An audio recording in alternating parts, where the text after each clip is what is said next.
You join me in a word of prayer. Holy One, may the words of my mouth and the meditations of our hearts be acceptable in your sight, O God, our rock and our Redeemer. Amen. As I said earlier, it was a little over a year ago that we celebrated our 70th anniversary as a church. We heard stories about how the Kirk beginning with a phone call from the pastor of Wash Park UCC to a neighbor asking about starting a congregational church in the Brae neighborhood. For many years, the church met in the home of one of our members until there was a parsonage that was secured, and then there were fun stories about how the minister and his family would have to move all of the furniture into the master bedroom every Sunday to clear out room for folks to gather in the garage and living room and kitchen for Sunday school classes and worship. We heard stories of card and pie sales to raise money for the church, for the very pews in which you sit in, the work and effort, time and financial resources it took to build first the community room, then the classrooms down the hallway, and then this space where we sit today, and building community all during that time. We enter into the space once a week, and I'm not sure how much attention we pay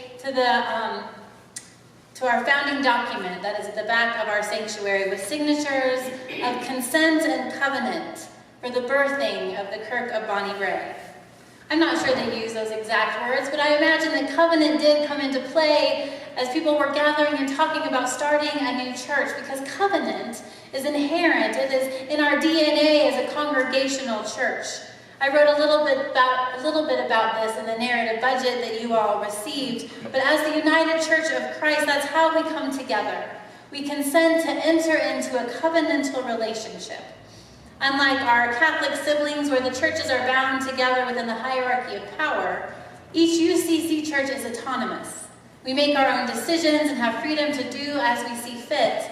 What connects us as a denomination, and even what connects us here as one church, is not a power structure, not a contractual agreement, but instead consent to enter into a covenantal relationship.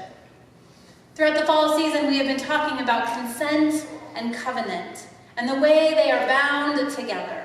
What has led us through conversations of consent with our bodies and consent with the earth and consent and covenant with our eating is the idea that if consent was honored, so many of the wrongs of our society would be righted. The definition of consent that we have been working through from the OWL curriculum, the Our Whole Lives curriculum that the UCC offers and our church is engaging in currently, has a four-part definition of consent. One, it says that consent must be freely given, meaning no must be an answer. Consent must be given through mutually understandable words or actions. Consent must be given for each specific act. If you consent for a foot surgery, you don't want the doctor to take your arm as well.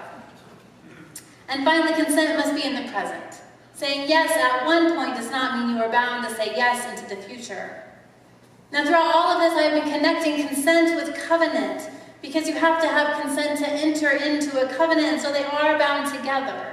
But what we really haven't discussed is if consent is in the present, and if a covenant is lasting, how are the two compatible? It was a question I was wrestling with as I read the story of Naomi and her daughters-in-law, Orpah and Ruth. As Ellen read for us, Naomi and her husband, Elimelech, had to immigrate from Bethlehem in Judah to the country of Moab due to food shortages in Judah. I kept thinking as I saw images from the news this week that it wasn't all that different in the story that we are reading. They embarked out of desperation, and there was fear, but there was also hope. They were finding their way into this new land when Elimelech died, leaving Naomi to raise their sons. But the sons grew up and married women who were from Moab, the place where they had immigrated to, but we read that both of Naomi's sons died. So not only is Naomi a widow, but now her two daughters-in-law are as well, leaving these three women extremely vulnerable, as women had few, if any, rights in that society. Naomi had heard that the famine had ended in Judah, and so she began to make her way back to her country of origin with her daughters-in-law, and then she stopped, and she said to them, "Wait, go to your mother's house. May God deal kindly with you as you have dealt with the dead and with me. May God grant that you find security, each of you, in the house of your husband." Then she kissed them, and we read that they all wept aloud. The scripture goes on to say, at first both young women protested, saying, "No, we will return with you to your people." But Naomi pressed, saying again and again, "Turn back, my daughters," because she saw that they had a chance to rebuild their lives. And after much protesting, Orpah agrees and returns to her home. But Ruth refuses to leave her mother-in-law and speaks the most beautiful and powerful covenant I think we find in Scripture. "Where you go, I will go. Where you lodge, I will lodge. Your people shall be my people, and your God my God. Where you die, I will die. There will I be buried. May the Lord do thus and so to me, and more as well, if even death parts me from you."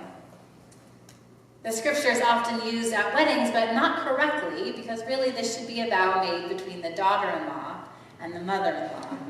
That would be different. But it's an interesting covenant because Ruth's actual commitment was not to Naomi. She made a covenant to her husband. She consented to live her life with him, not his mother, and yet something about that covenant bound her not just in that moment, but forward. So how do we read this in light of consent being given in the moment and not assumed into the future? Are we supposed to read this text as if Ruth is in the right because she stayed and Orpah is in the wrong? I think that's always how I have read it. But this time I'm not so sure. I've journeyed with many people through the death of loved ones, and there's always a question as to how you move forward, how you honor the one you lost and somehow create a new normal for yourself. One mother who lost her son in his late 30s found in his wallet a list of books that he wanted to read, and a few were crossed off, but many had gone unread. And so she made a commitment to read through that list of books, one of which was the Bible, which brought her to the church, which is where I met her. But she read all of those books, some with him that he had read, and some that he never had a chance to, so she read for him. It was a beautiful way to honor his life and a commitment he had made. But I've also seen people, when they've lost loved ones, who had made decisions with their loved ones that they didn't want. They had moved to a new city or bought a new house, and they didn't know if they were to turn away from these decisions made together, if it would dishonor the love that they shared for the person that they had lost. Most of you know that I lost my brother-in-law on October 13th, and at his service, we played a song by a singer and songwriter named David Lamont. And when I found out that we would be playing this song, I thought it was such a sweet song to play, thinking of it from Mike's perspective. It says, "I've got to be going now, though I'd rather stay. You know it is hard to leave, but I must be on my way. But before I leave you, friend, there's something I have to say. You mean the world to me, and I'll never stop loving you. 'Cause what you have given me, I can never repay. And if we meet again somehow, I will love you then as now, 'cause you mean the world to me." We put this with a slideshow, and so we listened to it again and again and again as we were putting that slideshow together, and as we kept listening to it, we realized this isn't just about the one who is leaving this earth. It is also a song for those who survive. With that perspective, hear the words again. I've got to be going now, though I'd rather stay. You know it is hard to leave, but I must be on my way. But before I leave you, friend, there's something that I have to say. You mean the world to me, and I'll never stop loving you. Because what you have given me, I can never repay. And if we meet again somehow, I will love you then as now, because you mean the world to me. Because when people die, our covenant changes. Not instantly, and there is no pressure for that to happen. But when you look at this song from the survivor's point of view, we hear that. We'd rather stay. We'd rather stay with our covenants we had made with our parents or our children or our partners or our friends. But as we heal in grief, we too must be on our way, not leaving them behind, but adjusting to the covenants of the past. That is what we see with Naomi and her daughters-in-law. The covenant that made them family ended when Naomi's sons died. And yet, it didn't. They continue to love each other, to care for each other, and there is this moment when Naomi recognizes that this covenant does not bind them forever, and she gives them the ability, she offers them consent.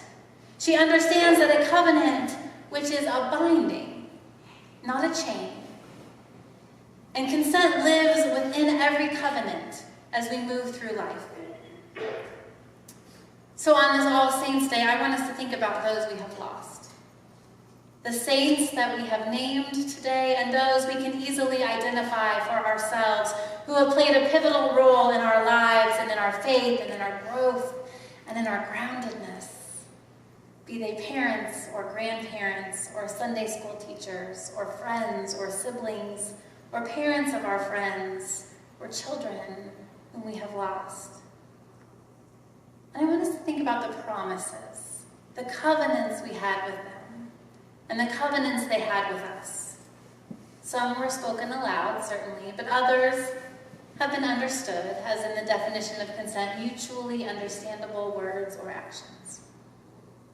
Some of those promises might have been to sit next to us when we were at church, or to always take a minute to check in on Sunday nights, or promises to be honest with each other, promises to listen, promises to be a confidant, promises to laugh with us and sometimes at us if necessary, promises to teach us, to teach each other, to push each other, to love each other. But when someone dies, it doesn't mean all of this just goes away. I am certain each of us here have learned something from someone who is no longer walking on this earth. A lesson they taught us in words or actions that it took us years after their passing to learn. We can and still do learn from the lessons they taught us. We can still learn from their mistakes and their experiences. We can still laugh at the moments we shared. We might cry a little or a lot in the process. And we can still be a confidant. We don't have to break their trust because they can no longer hold us accountable. But in the story of grief, in the story of Naomi and Orpah and Ruth, what we see are two healthy responses to grief. And it doesn't have to be for two different people. They can be two healthy responses for each of us. Expressing love and letting go, as we see in Orpah, and holding on to what you need. Offering consent for a new covenant, as we see in Ruth. Both are good, both are healthy, both are needed. And the same is true for our church. We have had amazing saints without whom we would not be who we are or where we are or how we are today. They worked for this building that gave us a quirky name. They laughed and they shared and they worked and they served. And now as we look at that document at the back of our church, only one of those people remains with us. We have lost many in the church, and we have changed, and we have grown, and we have questioned, and we have wrestled, and we have adapted, and we have evolved. The consent they gave when they signed that document to covenant with each other, with God in this place, has ended for them, but it is not broken. We step into the richness of what has come before, and some of it we let go of, and some of it we cling to as we consent to enter into our own covenants. And consent is understanding, and to gain that understanding, to enter into the covenant with the saints of our church and the saints of the church, we must show up. We must be here. We must ask questions and wrestle with theology and community and listen and learn and share and hope and change and wonder and serve and give and love. Always, always love.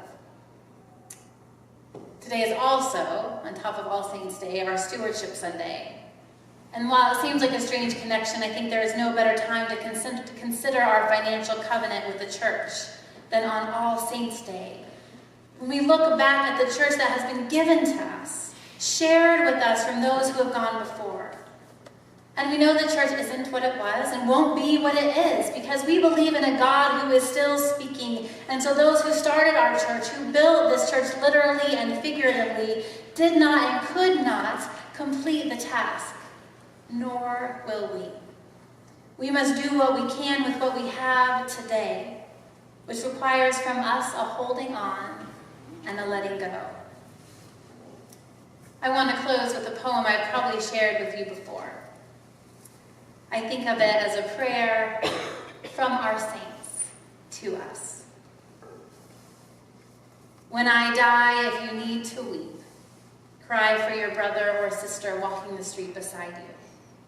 And when you need to put your arms around anyone, and when you need me, put your arms around anyone and give them what you need to give me.